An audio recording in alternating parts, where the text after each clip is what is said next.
हमारी इस वीडियो का टॉपिक है पाठ योजना। कक्षा में जाने से पहले आपको पाठ योजना तैयार करने आनी चाहिए।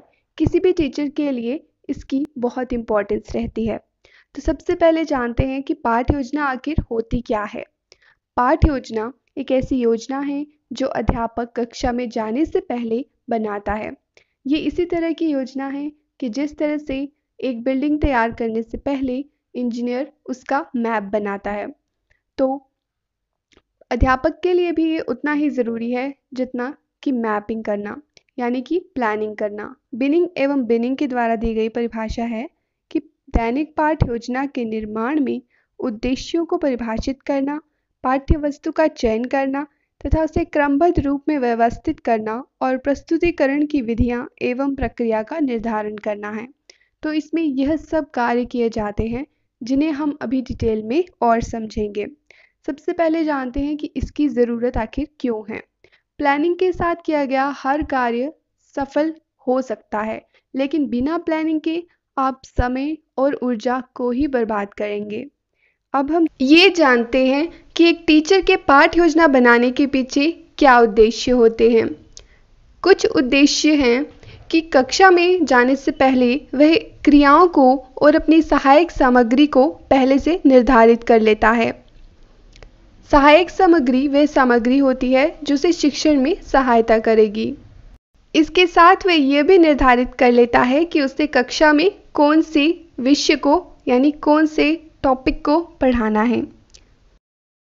वह यह भी निर्धारित कर लेता है कि वह अपनी पाठ्य वस्तु को किस रूप में पढ़ाएगा और किस क्रम में पढ़ाएगा, जिससे शिक्षण करते समय उसे भूलने की संभावना कम रहती है। अब हम जानते हैं पाठ योजना कैसे बनाएं। तो पाठ योजना बनाने के लिए हमें ये स्टेप्स फॉलो करने होते हैं। सबसे पहले हमें इंट्रोडक्शन यानी परिचय देना होता है। इसमें हम अपना और कक्षा और अपनी पाठ्य वस्तु यानी कि जो हम पढ़ाने वाले हैं उसके बारे में परिचय देते हैं। फिर उसके बाद हम शिक्षण सहायक सामग्री लिखते हैं, वो सामग्री जो हमें शिक्षण के दौरान मदद करती है। इसके बाद हम उन उद्देश्यों को निर्धारित करते हैं जिनके पूर्ति के लिए हम कक्षा में पढ़ाने जा रहे हैं। इसमें सामान्य और विशिष्ट दो प्रकार के उद्देश्य लिखते हैं। उसके बाद पूर्व ज्ञान परीक्षण किया जाता है, जिसमें बच्चों से पहले के ज्ञान के बारे में कुछ पूछा जाता है और उन्हें अपने आज के टॉपिक तक लेके आया जाता है। उपविषय उद्घोषणा यानी कि अपने विषय की उद्घोषणा की जाती है। प्रस्तुतिकरण, इसमें हम पहले से यह निर्धारित कर लेते हैं कि हम किस विधि से पढ़ाने वाले हैं। छात्र और अध्यापक इस दौरान क्या क्या बातचीत कर सकते हैं। पुनरावृत्ति सीरियल्स में आने वाले रिकैप की तरह होती है, जो एक बार पुनः बताती है कि अभी तक हमने क्या पढ़ा। और इसी तरह से शिक्षक भी बच्चों को पुनरावृत्ति के द्वारा पूरी कक्षा में जो उन्होंने पढ़ा और जो समझा उसे फिर से बताता है। उसके बाद मूल्यांकन किया जाता है, यानी कि ये देखा जाता है कि बच्चों को पढ़ाई गई विषय वस्तु समझ आई है या नहीं। इसके लिए उनसे कुछ प्रश्न भी पूछे जाते हैं। उसके बाद गृह कार्य दिया जाता है, जो कि बच्चों की समझ अनुसार किया जाने वाला होता है। इसमें कुछ ऐसे प्रश्न नहीं पूछे जाते जो बच्चे कहीं से देखकर कर लें। इन सभी स्टेप्स को इसी सीक्वेंस में लिखा जाता है। अब हम इसे डिटेल में समझते हैं। फॉर्मेट में परिचय के लिए पेज के राइट साइड पे इन सभी को इसी सीक्वेंस में लिखा जाता है। सबसे पहले छात्र अध्यापिका का नाम और रोल नंबर यानी कि अनुक्रमांक लिखा जाता है। उसके बाद वह जिस कक्षा में पढ़ाएगी उसकी कक्षा और विषय लिखा जाता है कि वह किस विषय को पढ़ाएगी। उसके बाद उस विषय में से जिस टॉपिक को वो कल पढ़ाने वाली है उसका उपविषय वह लिखेगी। उसके बाद समय अवधि यानी कि जितने समय में वह अपने लेसन को डिलीवर करेगी वह समय अवधि लिखी जाती है। उसके बाद दिनांक यानी कि उस दिन की दिनांक, और यह सब वह पहले से निर्धारित करती है। सेकंड स्टेप में हम उद्देश्य निर्धारित करते हैं।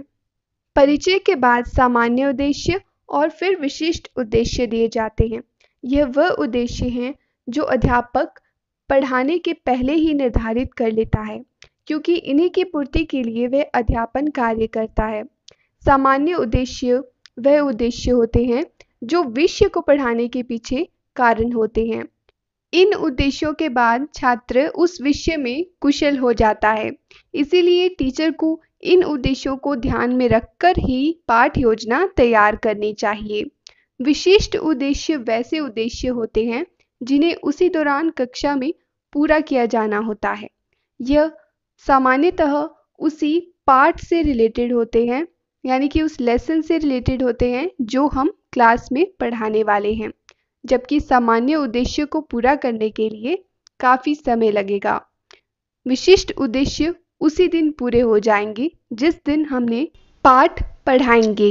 इसके बाद आता है पूर्व ज्ञान परीक्षण। इसमें अध्यापक बच्चों से प्रश्न पूछेगा। वे प्रश्न यह कार्य करेंगे कि उनके पूर्व ज्ञान को आज के विषय के साथ जोड़ेंगे। पूर्व ज्ञान में हम उनसे पिछले दिन करवाए हुए कार्य के बारे में भी पूछ सकते हैं। उसके बाद हम अपने आज के विषय वस्तु यानी टॉपिक से रिलेटेड क्वेश्चंस पूछेंगे और उन्हें आज के हमारे टॉपिक के लिए उत्सुक और तैयार करेंगे। जब बच्चों की जिज्ञासा अंतिम चरण पर होगी तब हम उपविषय की उद्घोषणा करके बच्चों को बताएंगे कि बच्चों आज हम इस विषय के बारे में पढ़ेंगे। उसके बाद प्रस्तुतिकरण किया जाता है। प्रस्तुतिकरण में हम ये प्लान करेंगे कि हमने बच्चों को किस तरह से कौन से मेथड से पढ़ाना है। उसमें टीचर और स्टूडेंट की क्या क्या बातें और एक्टिविटीज़ रहेंगी यह भी निर्धारित किया जाता है। ब्लैक बोर्ड में किया जाने वाला कार्य और टीचिंग एड्स को भी यहाँ पे मेंशन किया जाता है। किस विधि से हम बच्चों को पढ़ाएंगे वो भी इसमें बताया जाता है। इस दौरान हम शिक्षण अधिगम यानी टीचिंग लर्निंग एक्टिविटीज़ को निर्धारित करते हैं।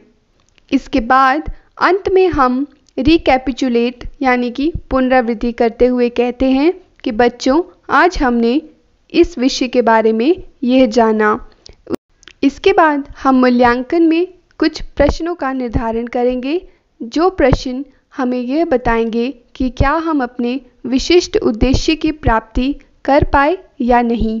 इन प्रश्नों को हम इस तरह से चुनेंगे कि वे हमारी विषय वस्तु को अच्छी तरह से मूल्यांकन करने में सहायता करें और हम यह पता लगा पाएँ कि बच्चों को हमारी आज की क्लास से समझ आया है या नहीं।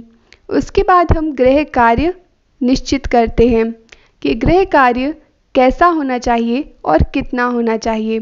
तो उसमें हम प्रश्न को निर्धारित करेंगे कि हम कौन सा प्रश्न बच्चों से गृह कार्य के लिए पूछेंगे और यह गृह कार्य का प्रश्न ऐसा होना चाहिए जिससे बच्चे स्वयं घर जाकर कर सके बिना किसी सहायता के।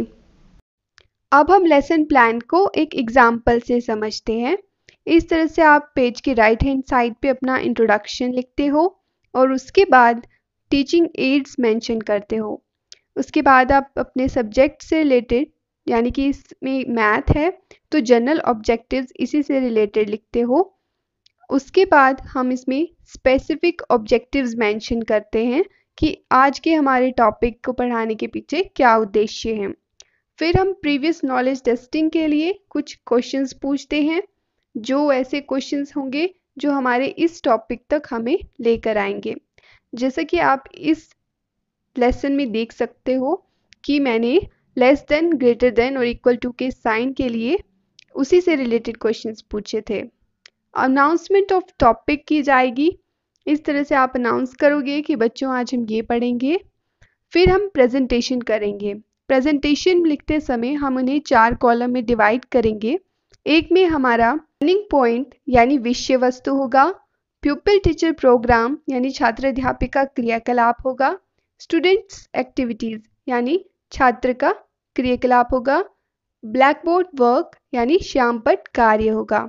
तो इसी तरह से हम इन्हीं कॉलम्स में उसी तरह से लिखेंगे जिस तरह से हम क्लास के दौरान पढ़ाने की प्लानिंग करेंगे। ब्लैक बोर्ड में वही कार्य लिखे जाएंगे जो हम ब्लैक बोर्ड में उस समय बनाएंगे, और लर्निंग पॉइंट यानी विषय वस्तु में वही लिखा जाएगा जो हमारी मेन टॉपिक होगी। उसके बाद हम टीचर और स्टूडेंट्स के बिटवीन जितनी भी एक्टिविटीज़ और बातें होंगी उसे उसी की योजना के अनुसार लिखेंगे और इस लेसन प्लान के प्रेजेंटेशन को तैयार करेंगे। इसके अलावा हम बच्चों से ऐसे प्रश्न भी पूछेंगे जिनका हमारे हिसाब से जो उत्तर होगा वह भी हम इन्हीं के कॉलम में लिखेंगे। अध्यापक के द्वारा कही गई और परफॉर्म की गई एक्टिविटीज़ प्यूपिल टीचर प्रोग्राम में लिखी जाएंगी और स्टूडेंट्स एक्टिविटीज़ में स्टूडेंट के द्वारा की गई एक्टिविटी और बातें लिखी जाएंगी। इसके बाद हम रिकैपिचुलेट करते हुए स्टूडेंट्स को ये बताएंगे कि हमने आज क्या पढ़ा, और इवैल्यूएशन के लिए हम उनसे ये इस तरह के कुछ प्रश्न पूछेंगे जो हमारे टॉपिक से रिलेटेड हैं। इसके बाद हम ये मूल्यांकन कर पाएंगे कि बच्चों ने कक्षा में कितना समझा है।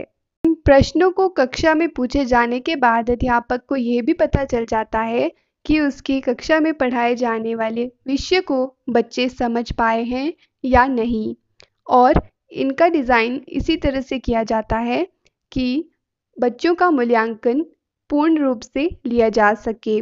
उसके बाद हम होमवर्क के लिए प्रश्न निर्धारित करते हैं।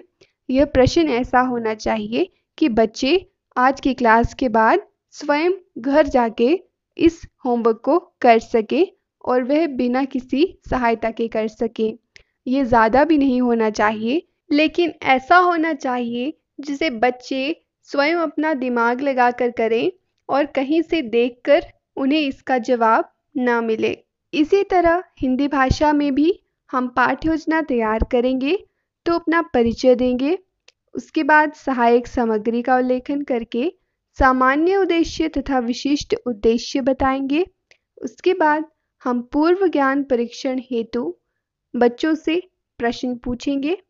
इन प्रश्नों को पूछने के बाद हम अपने उपविष्य की उद्घोषणा करेंगे।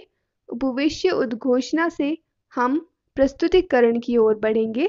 प्रस्तुतिकरण में विषय वस्तु, छात्र-अध्यापिका क्रियाकलाप, छात्र क्रियाकलाप और श्याम पट्ट कार्य के 4 बॉक्सेस बनेंगे। इसमें हम अपनी पूरी टीचिंग लर्निंग प्रोसेस के बारे में लिख के उसके बाद अंत में पुनरावृत्ति लिखेंगे। मूल्यांकन में प्रश्न पूछने के बाद हम गृह कार्य के लिए पूछे जाने वाले प्रश्न को निर्धारित करेंगे। अब हम पाठ्य योजना की कुछ विशेषताएं जान लेते हैं। पाठ्य योजना बनाने की प्रमुख विशेषताएं हैं कि ये समय की बचत करता है। ये अध्यापक और विद्यार्थी दोनों के समय की बचत करता है, क्योंकि अध्यापक पहले से ही निश्चित करके आता है कि उसे क्या और किस तरह से पढ़ाना है, तो बच्चों का भी समय इसमें व्यर्थ नहीं होता।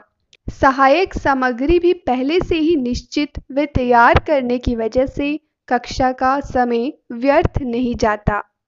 पाठ्य योजना शिक्षण उद्देश्यों की प्राप्ति में भी सहायक है, क्योंकि अध्यापक को पहले से ही अपने उद्देश्यों के बारे में ज्ञान रहता है।